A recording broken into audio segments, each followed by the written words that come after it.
and then it jumps, and you're like, wait, now what's happening, right? Because so much has changed in between that you're having to catch up to where these characters are now.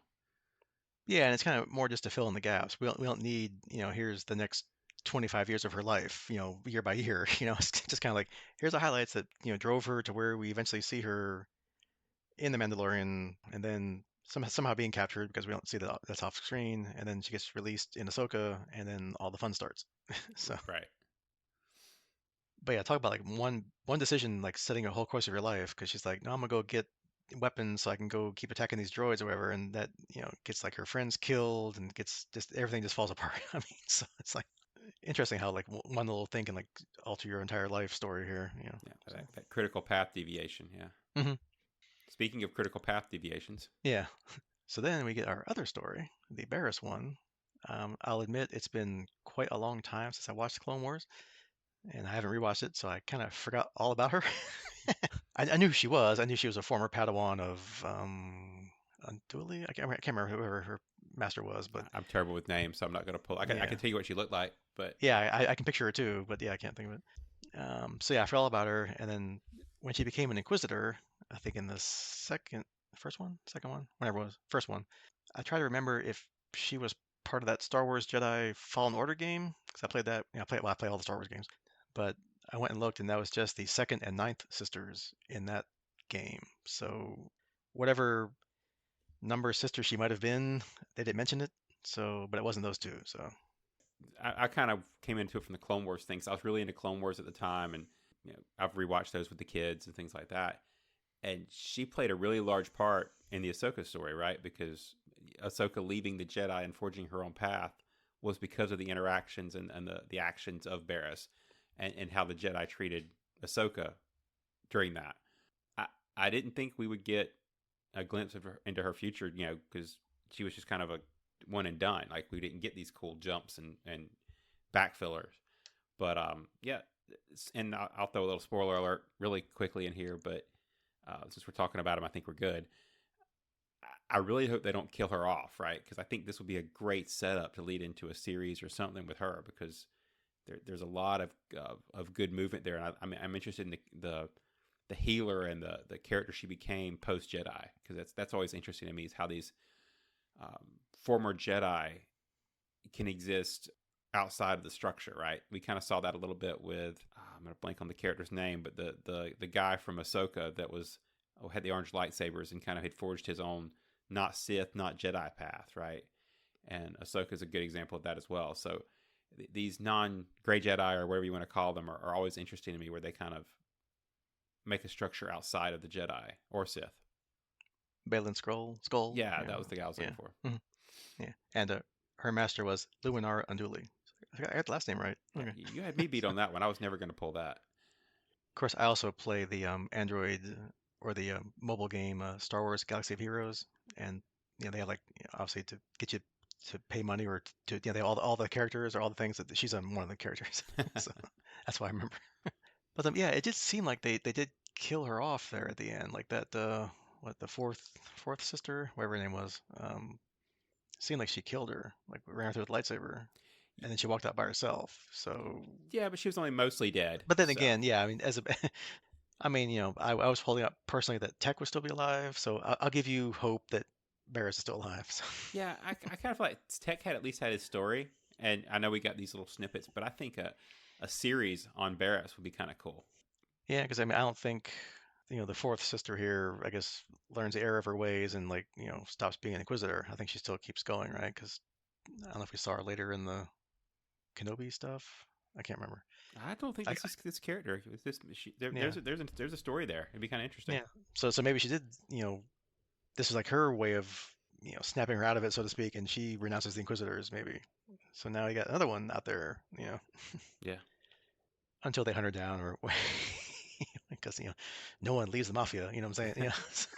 except for So, all the people who've left the mafia. So yeah, well, except for everybody else that gets out. But since the head of the Inquisitors, who's Darth Vader, doesn't really like that betrayal bit too much, But who knows? Again, it's open-ended enough that they could, in theory, delve into it some more, or even since they only show again like three snippets of her life over however many years, which could be a lot towards the end there because she looks a little older at the last there. So could be what, 20, 30 years, maybe? Who knows? It's hard to tell, right? But she was definitely older at the end there, so not like a Padawan kind of newly minted Jedi age, So there's lots of story there, Yeah, like you said. they could pull an Andor and go back to between leaving the Inquisitors and that scene, right? And what happens in between? Yeah, because even if she is dead at the end, yeah, you got another 20 years to play with, like Andor, because they all died. Spoiler alert. Wait, Andor's dead? Yeah, Rogue One, Huh. Wait a right? They all blew up on the beach there when the planet blew up, right? I know. Yeah. Yeah. So what? Yeah. So spoiler for a however many 8, 9-year-old film or whatever at this point, whatever it is. So there you go. Never tell me the age. That's right. Never tell me the odds. Yeah. So yeah, overall, I liked it. They were cool little stories, cool little snippets. Short enough where you didn't have to invest like 8 hours into the thing, but fun and long and interesting enough to keep your attention. And I did blow through them all in like an hour and a half because Yeah, because they were small, but that's fun. yeah. There's an interesting thing there too. Of that was the only Star Wars we got this year, I'd be disappointed, right? But mixed in amongst a good number of Bad Batch and then the live action stuff, it's like that's pretty cool, and it gives me hope that they're going to continue doing stuff with the animation since we wrap Bad Batch, don't really know what's coming next, right? Yeah, because I think everything is live action, right? That's coming. Acolyte, obviously, we're gonna do that next time, some of it, but even the other stuff, like the Skeleton Crew, that's live action, right? Yeah, I'm not tracking any animation on the horizon that they've announced. So, but they've got to. They've got too much technology there. Hmm. Yeah, I mean, they have all the models, it's the same animation style, I think, right? Between Clone Wars and Yeah, Bad Batch and these. I haven't seen the Tales of the Jedi one, but I'm assuming it's the same kind of style it as the is. Empire one here. Yep. So yeah, so Yeah, you, it's you already have all that. So yeah, I mean, it makes sense. And it's great to have. It probably doesn't take a lot to do these kind of things. So it's nice to like fill in the gaps of okay, here's what happened, or here in between. Here's how this person got that you saw them in this show. Here's how they got there. You don't have to know that, but it's fun to fill in the gaps. right. All right, so that was our brief, however long it was, summary of those. So next time, like we said, we will probably do at least three, hopefully probably four, so we can do like the first half of Acolyte. Yeah. Otherwise, we'll drag it out. Yeah, otherwise, yeah, it'd be like, yeah, yeah, we know there's been six of them have come out, but we'll just do the first four Right. or whatever. So We'll do 1 and 3, and we'll do 2 and 4 next time. there we go. We'll just put all eight into a bucket and pull them out randomly. There we go. Keep with the theme here. Yeah. All right, so yeah, just as always, check the show notes, check the episode title, and that's what we did. So Yep. spoilers. Yeah. So with that, we will see you next time. Goodbye. Goodbye.